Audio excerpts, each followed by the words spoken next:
E a primeira fala oficial do governo desde a decisão do Banco Central em manter a taxa em 13,75% ao ano. Ele chamou o comunicado emitido pelo Banco Central depois da manutenção da taxa de um comunicado preocupante. E ele pretende, Fernando Haddad, levar informações para o Banco Central para tentar uma trajetória diferente, já que existe uma relação institucional entre Ministério da Fazenda e Banco Central.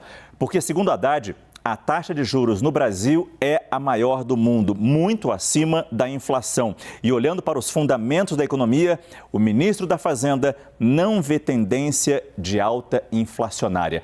Colocar mais uma vez nossos analistas Yuri Pita, Caio Junqueira e Fernando Nakagawa. Começo com você, Naka. Como analisar essa fala, essa posição do ministro da Fazenda? Márcio, é interessante observar, porque a gente consegue observar nas palavras de Fernando Haddad uma certa frustração do não reconhecimento. Na economia, muitas coisas são motivadas pela expectativa. Havia expectativa de avanço nas discussões sobre as contas públicas, havia expectativa de avanço no avanço da discussão sobre as reformas. Isso tudo era expectativa e era tudo que a gente tinha até pouco tempo atrás. Hoje, mais cedo, o Ministério da Fazenda, liderado pelo ministro Fernando Haddad, divulgou um relatório bimestral de avaliação de receitas e despesas. É a maneira com que o governo se comunica com a sociedade, a equipe econômica, para entender em que pé estão as contas públicas no decorrer do ano. E esse documento, Márcio, ele traz números positivos.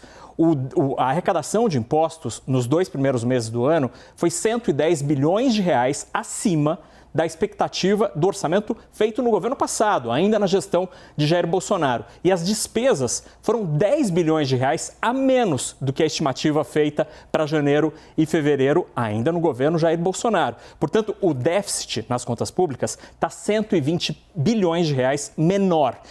E a frustração é porque este talvez seja o primeiro grande número apresentado por Haddad, por sua equipe, que mostra efetivamente uma melhora das contas públicas. É um dos fundamentos Exatamente, que ele menciona. Só que talvez tenha vindo muito tarde, porque esse número foi conhecido hoje, dia do segundo dia da reunião do Copom, quando parte do cenário macroeconômico já foi avaliado. Então, talvez esses números façam diferença na semana que vem, na terça-feira, quando o Banco Central divulga a ata dessa reunião. Yuri, sua visão sobre o que disse Fernando Haddad? Acho que muito do que o Naka falou desse documento, que reúne não só o Ministério da Fazenda, o Ministério do Planejamento também, agora é dividido, né? Antes era concentrado em Paulo Guedes, agora é um documento que tem dedo não só de Fernando Haddad, mas de Simone Tebet, que também vocalizou muito dessa expectativa do governo em torno da decisão e do comunicado do Banco Central de hoje. E aí, para pegar muito do que o Naka trouxe em relação às palavras do comunicado, esta palavra do preocupante foi escolhida a dedo por Fernando Haddad para passar o recado de hoje.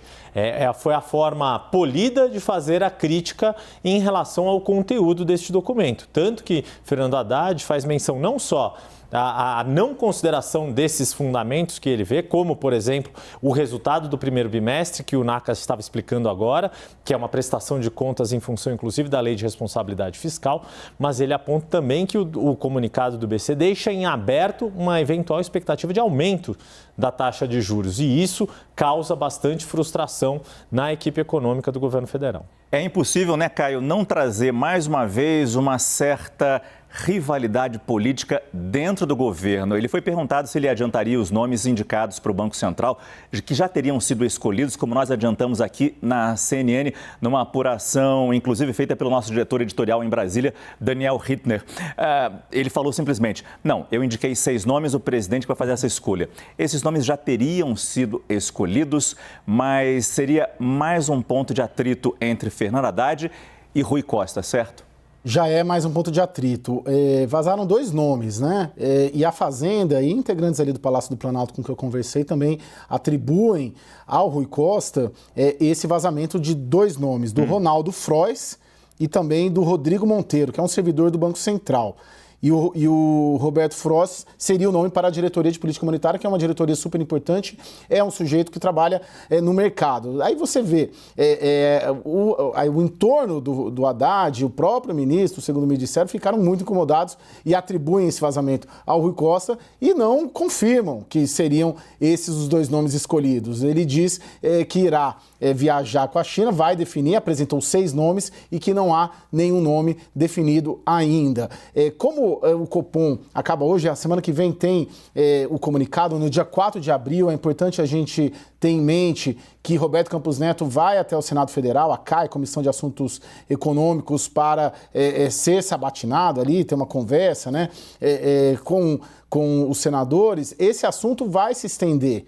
E daqui até os próximos 10 dias, tem uma coletiva prevista na semana que vem, relatório de inflação, o NACA me corrige se eu estiver errado, que também haverá uma coletiva do Roberto Campos Neto, acho que é quinta-feira ou terça-feira da semana que vem em Brasília. Então, nos próximos 10 dias, esse assunto juros, taxa de juros, fiscal, política monetária, ele estará muito presente no nosso noticiário e entrará junto a indicação desses nomes com esse contexto dessa disputa política ali entre Rui Costa e Fernando Haddad. Obrigado, Caio. Obrigado, Yuri. Obrigado também, Fernando Nakagawa. Daqui a pouco a gente volta a conversar.